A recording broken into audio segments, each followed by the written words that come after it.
لیکن ہمارا مسئلہ یہ ہوا کہ ہم نے توجہ ہی نہیں دی ایگریکلچر کے اوپر، اور ہم نے کسانوں کے اوپر کوئی ان کی مدد نہیں کی. دنیا آگے نکل گئی. دنیا اسی طرح کی زمین اگر ان کو ملے اور سورج اور پانی ملے تو وہ 2 یا 3 گنا زیادہ پیداوار ہے. ان کی جو لائف سٹاک ہے، ان کی جو گائیں ہیں، وہ ہمارے سے 6 گنا زیادہ دودھ دیتی ہیں. تو یہ کوئی مشکل کام نہیں تھا. یہ دنیا کے اندر سب ہمیں پتہ ہے، یہ ساری چیزیں ایکسپیریمنٹ ہوتی ہیں.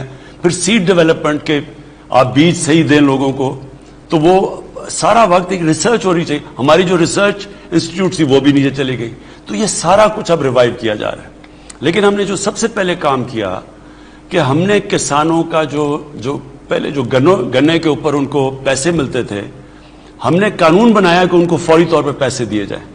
اور دوسری چیز، ان کو پورا پیسہ ملے، کیونکہ وہ جو کسانوں کو پیسہ ملتا تھا، جو شوگر ملز پیسہ دیتی تھی، سب سے طاقتور لوگ شوگر ملز ان کے پاس تھی. تو ان کے کوئی نہ ان کو حکومت کچھ کہتی تھی، نہ ان کو وہ کین کمشنر، سب ڈرتے تھے. بلکہ کئیوں کو تو پے رولز پہ تھے، ان کی تنخواہیں لگائی ہوئی تھی انہوں نے، تو ان کو کچھ کہتا کوئی کچھ نہیں تھا. پھر انہوں نے وہ کارٹیلز بنایا ہوا تھا کمپٹیشن کمیشن کے اندر. انہی کے اتنی طاقت تھی ان کی کہ وہ بھی کچھ نہیں کرتی تھی. ان کو تو یہ قیمتیں اوپر خود ہی فیصلہ کرتے تھے قیمت کتنی ہے، تو لوگوں کے اوپر قیمتیں بھی اوپر. پھر سٹا کھیلا جاتا تھا، یعنی چینی بن چکی ہے اور اس کے اوپر سٹا کھیلا جا رہا ہے اور چینی کی قیمت بڑھتی جا رہی ہے. تو یہ ہماری گورنمنٹ نے آ کے پہلی دفعہ اس کے اوپر ان کو قانون کے نیچے لانے کی کوشش کی ہے. اس میں جو کسانوں کو پیسہ ملا، پہلی دفعہ کسانوں کو پورا پیسہ بھی ملا اور ٹائم پہ پیسہ ملا. جب کسانوں کے پاس پیسہ آیا، انہوں نے اپنی زمین پہ لگایا. جب زمین پہ لگایا تو آپ کے سامنے میں صرف یہ پڑھنا چاہتا ہوں کہ ریکارڈ فصلیں ہوئی ہیں اس باری پاکستان کی. یعنی یہ کوئی بھی یہ امید نہیں لگا رہا تھا کہ پاکستان جتنی جو ہماری فصلوں کی پیداوار ہوئی ہے، وہ گندم کی 8.1 بڑھی، چاول مونگی یعنی 13.6%، شوگر کین چینی 22%، اور چھلی 7.4%. یہ جو بڑی ہیں اس سے کیا ہوا کہ اس سے مزید اور کسانوں کو پیسہ آیا، کیونکہ ان کی بھی کبھی قیمتیں ان کو نہیں ملی جو پہلی دفعہ ملی. لیکن یہ ابھی شروعات ہے. انشاءاللہ جو آگے اب ہم پالیسیز لے کے آ رہے ہیں، اب آپ دیکھتے رہیں گے کہ ہم نے مزید ان کی کیسے مدد کرنی ہے، ٹیکنالوجیز نہیں لے کے آنی ہے، بیج ڈیولپ کرنا ہے. اور پھر ایک اور چیز جو ابھی میں مہنگائی کے اوپر علیحدہ بات کروں گا، ایک بہت بڑا مسئلہ یہ ہے کہ جو کسان مثلا سبزیاں اگاتا ہے، جو اپنی پیداوار بھی اگاتا ہے، اس میں جو اس کو کتنا پیسہ ملتا ہے اور جب وہ پیسہ پہنچتا ہے دکانوں میں، شہروں میں، اس میں اتنا زیادہ فرق ہے. یعنی جو محنت کر رہا ہے اس کو بالکل کم پیسہ مل رہا ہے، بیچ میں جو مڈل مین یا آڑتی کہہ دیں، وہ 3-4 گنا زیادہ وہ پیسہ کما رہا ہے اور مہنگی چیزیں مل رہی ہیں شہروں کے اندر. تو اب ہم کرنے کیا لگے، اور یہ چائنیز نے، یہ ہم نے ادھر دیکھا تھا جا کے، ہم کرنے کیا لگے کہ ہم ڈائریکٹلی کسان اور اس کو سیدھا پہنچا رہے ہیں ریٹیل پہ، جو چائنا میں ہوتا ہے، اور اس میں انفارمیشن ٹیکنالوجی کا فائدہ اٹھا رہے ہیں. تو یہ ایک ورچوئل مارکیٹس بنا رہے ہیں، اور ایک وہ، اور ایک پھر سٹوریج. جب کسان کو اس کو مشکل یہ ہوتی ہے کہ وہ جلدی جلدی اپنی چیزیں سستی بیچتا ہے کیونکہ وہ خراب ہونی ہوتی ہیں، اس کے لیے سٹوریج چاہیے. ہم نے ابھی فیصلہ کیا ہے کہ ہم انشاءاللہ 900 نئی سٹوریج فیسلٹیز بنا رہے ہیں پاکستان میں، تاکہ کسانوں اپنی ان کو چیز بھی رکھ سکے اور ٹائم پہ بیچے تاکہ ان کو قیمت ملے. اور پھر ٹرانسپورٹیشن کے اوپر بھی محنت کریں، جو چائنیز نے کیا تھا کہ ٹرانسپورٹیشن ایسی ہو کہ ان کی فصلیں، فروٹ، پھل اور یہ جو سبزی، یہ ضائع نہ ہو. اور اس کے لیے یہ بڑا ضروری ہے کہ سٹوریج بھی ہو، ٹرانسپورٹیشن بھی ہو. ہمارا کئی اندازہ لگا جاتا ہے کہ 30% ہمارا پھل ضائع ہو جاتا ہے، 30% سبزیاں ضائع ہو جاتی ہیں. اور اس کے ایک اور بھی طریقہ ہے کہ فوڈ پروسیسنگ، یعنی ہم وہ اب چھوٹے چھوٹے فوڈ پروسیسنگ لگانے لگے ہیں. اس کے لیے ہم قرضے بھی دیں گے بڑے بڑے سستے، تاکہ یہ میکسیمم بینیفٹ کسان کو ملے. جتنا کسان کو فائدہ ہوگا اتنا زیادہ وہ پیسہ اپنی زمین پہ لگائے، اتنی زیادہ پیداوار بڑھے گی. جی اگلے کالر ہمارے ساتھ. السلام علیکم. جی وعلیکم السلام. جی کون بات کر رہی ہیں، کہاں سے؟ میں تبسم فیصل بات کر رہی ہوں لاہور سے. جی آپ کا کیا سوال ہے پرائم منسٹر صاحب سے؟ جی فرسٹ آف آل میں آپ کی گڈ ایفرٹس کو اپریشیٹ کرنا چاہوں گی کیونکہ اس مشکل وقت میں آپ جیسا لیڈر ہمارے لیے اللہ تعالیٰ کی بہت بڑی بلیسنگ ہے. باقی میرا کوشچن جو ہے وہ ہمارے ہیلتھ سسٹم سے ریلیٹڈ ہے. آپ کی حکومت جو ہیلتھ سسٹم میں ریفارمس لے کر آ رہے ہیں وہ بہت اچھی ہے، لیکن اس میں جو ہیلتھ کارڈ دیا جا رہا ہے تو کیا یہ واقعی میں جو ہے وہ اپلیکیبل ہے؟ کیونکہ ہاسپٹلس میں جب عوام یہ لے کر جاتے ہیں تو اس کو وہ رسپانس نہیں دیا جاتا. پہلے میں کیونکہ ابھی پنجاب میں عادت نہیں پڑی، کیونکہ یہ سب سے پہلے ہیلتھ کارڈ ہم نے پختونخوا میں لے کے آئے تھے تو وہاں اب لوگوں کو سمجھ آ گئی ہیلتھ کارڈ کیا ہے. تو میں صرف آپ کو یہ پختونخوا کا بتانا چاہتا ہوں کہ انہوں نے جو صرف فیسلٹی کا فائدہ اٹھایا ہے ہیلتھ کارڈ کا پختونخوا کے اندر وہ 10 ارب روپیہ ہے، یعنی 10 ارب روپے کی فیسلٹی ہیلتھ کارڈ پہ وہ یوٹیلائز کر چکے ہیں کیونکہ وہ لوگوں کو عادت پڑ گئی ہے. یہ کسی کو ابھی سمجھ ہی نہیں آ رہی کہ ہیلتھ کارڈ یہ کتنی بڑی اللہ کی نعمت ہے. مطلب یہ کہ آپ کے پاس پختونخوا میں 10 لاکھ روپیہ ایک ہیلتھ انشورنس ایک خاندان کو ہے. وہ کسی بھی گورنمنٹ ہاسپٹل میں جا کے 10 لاکھ روپے تک اپنا علاج کروا سکتے ہیں.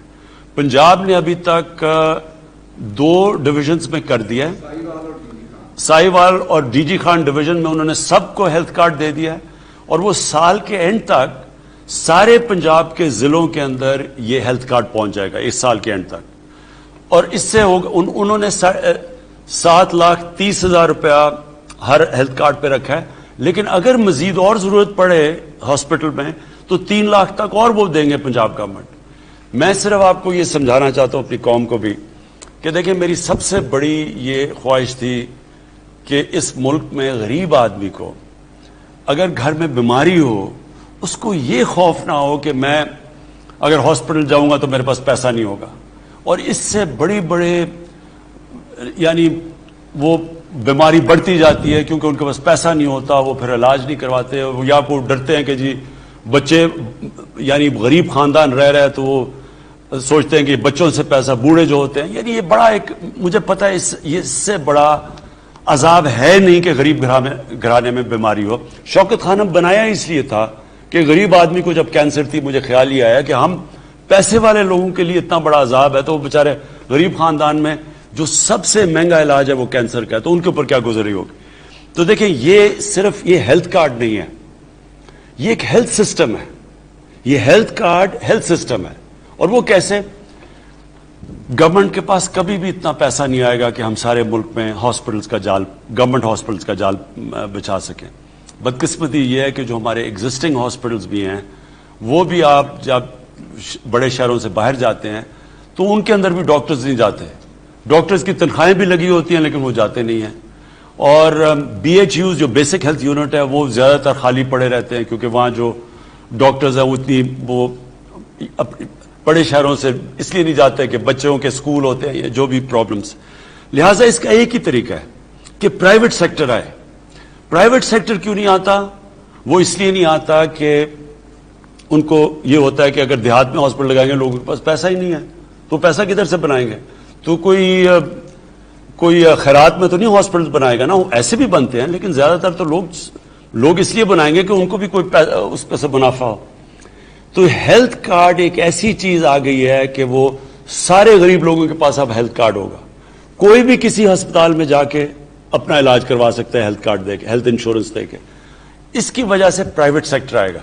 اب پرائیویٹ سیکٹر کے لیے اس بجٹ کے اندر ہم کیا کرنے لگے ہیں، جتنی بھی ہیلتھ اکوپمنٹ ہے یعنی ہاسپٹلس کے لیے جو بھی اکوپمنٹ آپ نے باہر سے امپورٹ کرنی ہے جو پاکستان میں نہیں بنتی وہ ڈیوٹی فری ہوگی.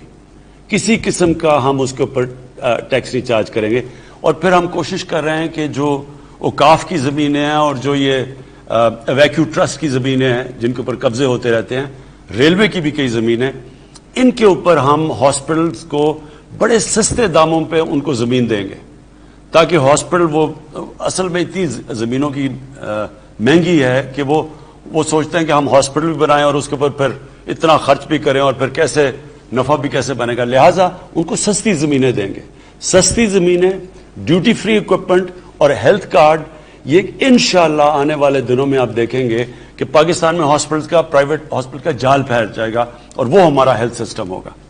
بہت بہت شکریہ پرائم منسٹر صاحب, بڑی تفصیل سے آپ نے ہیلتھ کارڈ کے حوالے سے آگاہ کیا. ایک اور بات ہے کہ جو آپ کا شناختی کارڈ ہے وہی آپ کا ہیلتھ کارڈ ہے. بہت سے لوگ کنفیوز ہوتے ہیں کہ ہیلتھ کارڈ ہے کہاں, تو آپ کا شناختی کارڈ جو ہے وہی آپ کا ہیلتھ کارڈ ہے.